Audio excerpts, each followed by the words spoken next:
तो उनका अगर इस्तेमाल किया जाए तो बात खूब बढ़ सकती है। और तभी आप ये B-52 बॉम्बर्स, B-1 बॉम्बर्स देख रहे हैं कि ईरान के ऊपर एकदम पलटवार बड़ा भारी हो सकता है। लगातार रूस के जो IL-96 जो बड़े जहाज हैं वो लगातार लैंड कर रहे हैं। अंदाज लगाया जा रहा है कि वो इलेक्ट्रॉनिक वॉरफेयर इक्विपमेंट, मैं 1 मिनट खत्म कर लूं प्लीज, इलेक्ट्रॉनिक वॉरफेयर इक्विपमेंट लाया जा रहा है जिससे उन्होंने जो भी क्रूज मिसाइल फायर किए थे यूक्रेन की एयरफोर्स ने, ठीक है, उन्होंने उनको बिल्कुल जैम कर दिया था और काफी इनफेक्टिव कर दिए थे।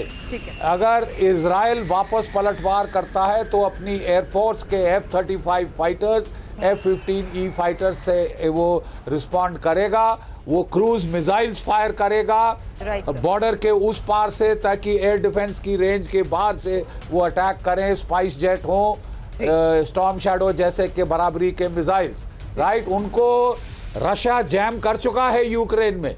इसलिए वो जैमिंग इक्विपमेंट जो आप इलेक्ट्रॉनिक वॉरफेयर का बता रही थी वो वहां पे पहुंचा रहे हैं। और क्या क्या पहुंचा रहे हैं ये तो अब वक्त ही बताएगा। क्या वो अपने जिरकॉन हाइपरसोनिक मिसाइल्स दे रहे हैं? देखिए, रूस बहुत नाराज है कि अमेरिका ने, नेटो ने यूक्रेन को लॉन्ग रेंज क्रूज मिसाइल्स दिए हैं, स्पाइस मिसाइल्स दिए हैं, स्टॉर्म शैडोज दिए हैं, एटाकैम्स दिए हैं। एक बहुत बड़ी बात आपने पहले विकल्प के तौर पर कही है कि फुल स्केल वॉर के तहत ही अब अगला कदम अगर ईरान उठाता है तो। सिंह सर, आपसे सवाल करूंगी, लेकिन उससे पहले अब सीरिया में अमेरिकी सेना कैसे अलर्ट बताई जा रही है? खबर है क्योंकि अमेरिकी सैन्य बेस में ये बड़ी मूवमेंट और अल हस्काहा बेस में अपाचे हेलीकॉप्टर की तैनाती को लेकर खबर है। आपको बता दें 15 अपाचे हेलीकॉप्टर की तैनाती हुई है, हथियार और एयर डिफेंस मिसाइल भी पहुंचे हैं।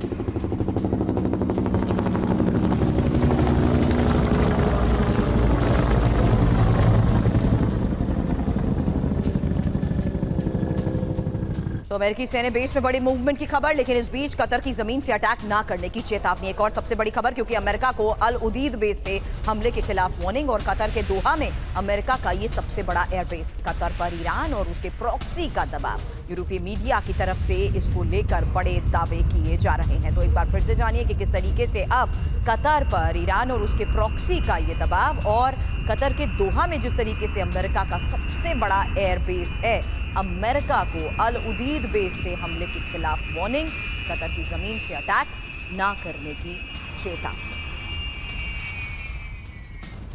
और ईरान ने जॉर्डन को बहुत बड़ी धमकी दे दी है, इजराइल की मदद की तो हमला करेंगे, ईरान के मिसाइल ड्रोन गिराए तो एक्शन होगा। ईरानी विदेश मंत्री अली बघेरी की ये वार्निंग है। 13 अप्रैल के हमले में जॉर्डन ने ईरानी ड्रोन गिराए थे।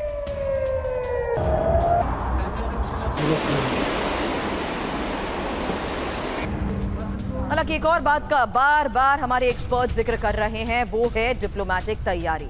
अब ईरान के बदले की इंटरनेशनल तैयारी को लेकर ही एक इंफॉर्मेशन आपके सामने, क्योंकि हमले से पहले ये डिप्लोमेटिक तैयारी ईरान की, जहां रूस, जॉर्डन, तुर्की, कतर, अल्जीरिया से ईरान की बात को लेकर खबर आई है। यूएन और यूरोपीय यूनियन के चीफ से बात, हमले के लिए अंतर्राष्ट्रीय आधार तैयार जिस तरीके से ईरान कर रहा है उसके बारे में इंफॉर्मेशन रखेंगे आपके सामने, क्योंकि ईरान के बदले की ये इंटरनेशनल तैयारी आखिर है क्या। हमले से पहले ईरान अंतर्राष्ट्रीय सहयोग जिस तरीके से तैयार कर रहा है उसके बारे में इंफॉर्मेशन, कि ईरान के विदेश मंत्री अली बघेरी दूसरे देशों से लगातार कांटेक्ट में है, संपर्क में है, बात कर रहे हैं। बघेरी ने रूस, जॉर्डन, तुर्की, अल्जीरिया के विदेश मंत्रियों से बातचीत की है और बघेरी ने यूएन चीफ एंटोनियो गुतरेस से भी फोन पर बात की है। बघेरी ने यूरोपियन यूनियन के फॉरेन पॉलिसी चीफ से भी फोन पर बात की है। लेकिन अब सिंह सर, ये सहयोग, इंटरनेशनल तैयारी ईरान की जिस तरीके से है, उसमें सबसे इंपॉर्टेंट बात ये जो अभी थोड़ी देर पहले बख्शी सर ने कही, क्या कहीं ना कहीं ये डायरेक्ट वॉर की तैयारी में ईरान है, इसलिए उसके लिए ये इंटरनेशनल सपोर्ट, इंटरनेशनल तैयारी भी इस वक्त बहुत जरूरी? जी हाँ, कुछ हद तक, क्योंकि जैसे इजराइल के पीछे यूएस खड़ा हुआ है का पैरेलल ये मानिए कि ईरान के पीछे अभी रशिया जो है वो खड़ा हो चुका है, और वो जितना अभी सामान भेज रहा है, हार्डवेयर भेज रहा है, वो उसको मजबूती के लिए भेज रहा है। मगर हमें एक चीज नहीं भूलनी चाहिए कि चाहे वो जॉर्डन हो, चाहे यूएई हो, चाहे सऊदी अरेबिया हो, चाहे कतार हो, यहाँ पे यूएस के परमानेंट बेसिस हैं। अभी जितने ये और जैसे आप बता रही थी कि स्टेल्थ भी बॉम्बर्स भेज रहे हैं जो न्यूक्लियर पावर्ड वेपन भी लेके जा सकते हैं, वो एडिशनल उसकी रीइंफोर्समेंट कर रहे हैं। जैसे अब्राहम लिंकन को भेज रहे हैं, वो अभी जो कि साउथ चाइना सी के अंदर था, उसको डाइवर्ट किया है। तो ये इसको रीइंफोर्स कर रहे हैं क्योंकि ये भी एज ए डिटरेंस एक्ट करता है। और साथ में आप देखेंगे टेम्परेचर्स को डाउन करने के लिए, जैसे बाइडेन साहब कह रहे थे कि हमें मालूम नहीं, हमें चिंता है, ये सब डिप्लोमेटिक स्टेटमेंट्स हैं, उनको सब मालूम था। अभी डिप्लोमेटिक जो जिसे कहते हैं कि आवाजाही वो बहुत बढ़ जाएगी, क्योंकि अमेरिका, नेटो, रशिया, दूसरे जो देश हैं वो नहीं चाहते कि इसमें आग लगे। तो पहली बात उनकी कोशिश ये रहेगी कि डिप्लोमेटिक चैनल्स के साथ जो टेम्परेचर इतने बढ़ गए हैं वो कम किए जाए।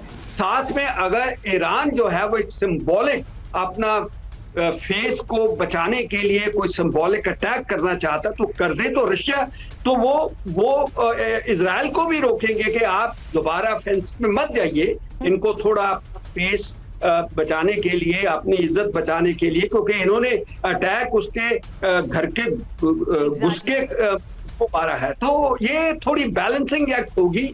मुझे ऐसा मानना है।